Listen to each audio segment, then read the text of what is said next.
Selamat datang di The Filter Kretek, di mana kita tidak hanya membuka halaman-halaman buku, tapi juga membuka pintu-pintu pemikiran, menyaring ide-ide besar dari dunia filsafat, dan kisah-kisah percintaan yang penuh makna. Jadi siapkan dirimu, ambil secangkir kopi atau teh, dan mari kita mulai perjalanan intelektual dan emosional ini bersama-sama, antara aku dan kamu. Yuk kita mulai, dan jangan lupa komen dan subscribe, oke? Bayangkan dunia di mana benar dan salah tidak ditentukan oleh budaya, tradisi, atau kekuasaan, tetapi oleh akal murni. Dunia di mana Anda bertindak bukan karena takut dihukum, tapi karena Anda tahu apa yang seharusnya dilakukan. Inilah dunia moral yang dibangun oleh Immanuel Kant. Dalam Critique of Practical Reason, ia tidak hanya bertanya apa itu moralitas, ia membangun seluruh pondasi baru untuk memahami kebebasan, kehendak, dan kewajiban. Video ini akan membawa Anda menyelami inti dari akal praktis, imperatif kategoris, dan martabat manusia. Jika Anda penasaran bagaimana rasionalitas bisa menjadi fondasi moralitas sejati, maka Anda berada di tempat yang tepat. Mari kita mulai. Apa yang membuat sebuah tindakan benar? Mengapa kita merasa bersalah ketika berbuat salah, bahkan ketika tidak ada yang melihat? Apakah moralitas hanya soal budaya dan kebiasaan, atau ada sesuatu yang lebih dalam, lebih rasional, yang menjadi fondasi bagi benar dan salah? Inilah pertanyaan-pertanyaan besar yang diangkat oleh Immanuel Kant dalam salah satu karya monumental filsafat moral, Critique of Practical Reason, atau kritik akal praktis. Dalam dunia modern yang penuh relativisme moral, Kant berdiri kokoh sebagai suara rasionalitas murni. Ia percaya bahwa moralitas bukan soal perasaan, bukan soal manfaat, tapi soal akal yang praktis. Akal yang memerintah kita untuk bertindak bukan karena takut dihukum atau ingin dipuji, tetapi karena kita tahu secara rasional bahwa itulah yang benar. Mari kita menyelami pemikiran besar ini. Bagi Kant, manusia memiliki dua jenis akal. Akal teoretis dan akal praktis. Dalam Critique of Pure Reason, ia membahas akal teoretis, yaitu bagaimana kita memahami dunia empiris, bagaimana kita mengenal objek, waktu, ruang, dan kausalitas. Sebelum lanjut, don't forget to comment, like, and subscribe. Namun dalam Critique of Practical Reason, fokusnya adalah akal praktis, akal yang berkaitan dengan tindakan, keputusan, dan moralitas. Akal praktis bukan sekadar mengikuti naluri atau keinginan. Ia adalah kemampuan untuk mengatur kehendak berdasarkan prinsip. Disinilah letak keistimewaan manusia. Kita tidak hanya bertindak karena terdorong, tapi karena kita bisa dan harus mengatur tindakan kita menurut prinsip yang kita sadari secara rasional. Bagi Kant, moralitas adalah soal rasionalitas. Moralitas tidak bersumber dari pengalaman atau hasil, melainkan dari hukum moral yang bersifat a priori, yang sudah ada dalam akal sebelum kita mengalami dunia. Dan hukum moral itu diekspresikan dalam apa yang ia sebut sebagai imperatif kategoris. Imperatif kategoris adalah perintah mutlak dari akal praktis. Ia tidak bergantung pada tujuan atau hasil. Contohnya, bertindaklah seolah-olah prinsip tindakanmu bisa dijadikan hukum universal. Artinya, sebelum bertindak, tanyakan pada dirimu sendiri, apakah tindakan ini bisa dijadikan aturan umum bagi semua manusia? Jika tidak, maka tindakan itu tidak bermoral, tidak rasional.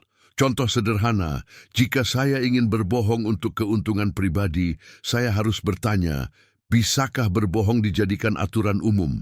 Jika semua orang berbohong, maka kepercayaan hilang dan kebohongan sendiri menjadi tidak mungkin.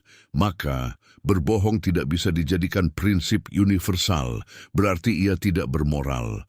Kant menekankan bahwa tanpa kebebasan, moralitas tidak masuk akal.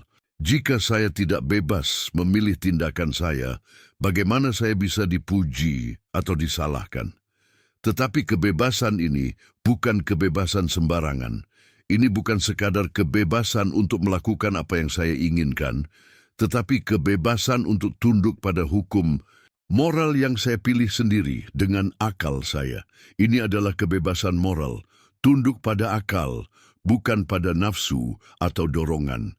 Kebebasan ini juga tidak dapat dibuktikan secara empiris. Kita tidak bisa melihat atau mengukur kebebasan, tapi kebebasan adalah postulat dari akal praktis. Artinya, jika kita menerima bahwa kita memiliki tanggung jawab moral, maka kita harus menerima bahwa kita bebas.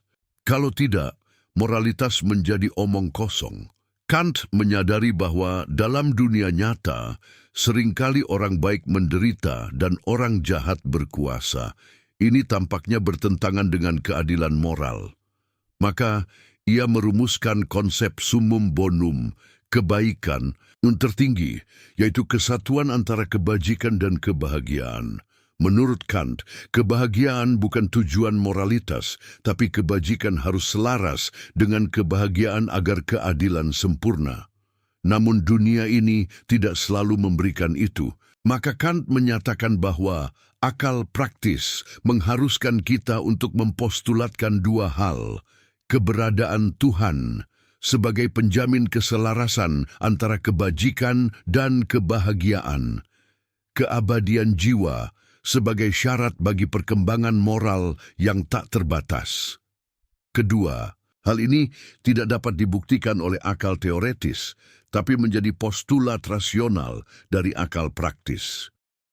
Salah satu kontribusi terbesar Kant dalam etika adalah penegasan tentang martabat manusia. Dalam pandangannya, manusia tidak boleh diperlakukan hanya sebagai alat, tetapi selalu sebagai tujuan pada dirinya sendiri.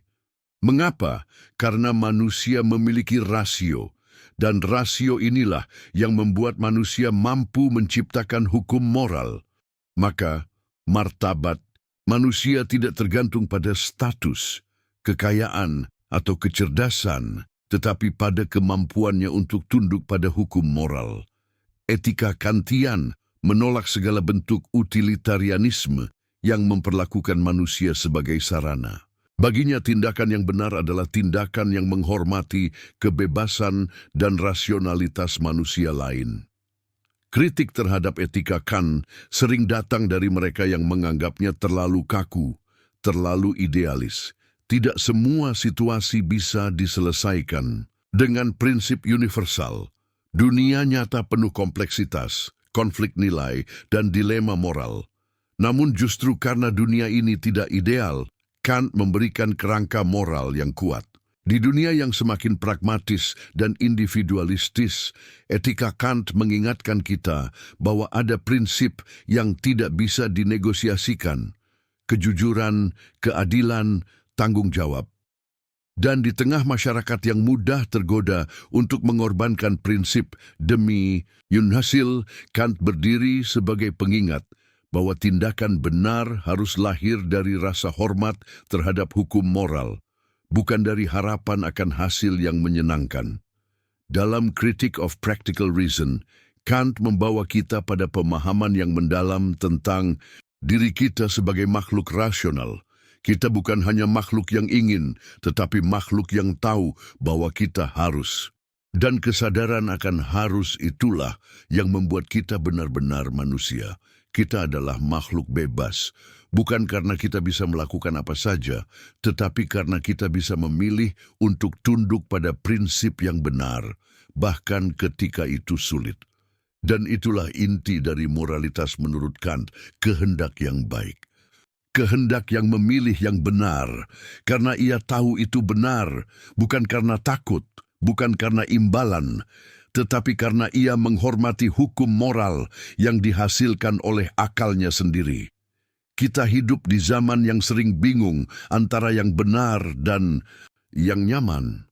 Kant mengajak kita kembali pada fondasi yang kokoh, bahwa menjadi manusia berarti mampu berpikir dan bertindak menurut prinsip yang kita yakini benar, walau dunia mungkin menertawakan kita. Jadi, mari kita tidak hanya hidup, tapi hidup secara bermoral, dengan akal, dengan martabat, dan dengan kebebasan sejati. Dua hal memenuhi jiwa dengan kekaguman dan rasa hormat yang terus bertambah. Langit berbintang di atasku dan hukum moral dalam diriku. Immanuel Kant. Jangan lupa untuk like, komen, dan subscribe untuk video lainnya tentang pemikiran-pemikiran besar yang membentuk dunia kita. Sampai jumpa di video berikutnya. Don't forget to comment, like, and subscribe.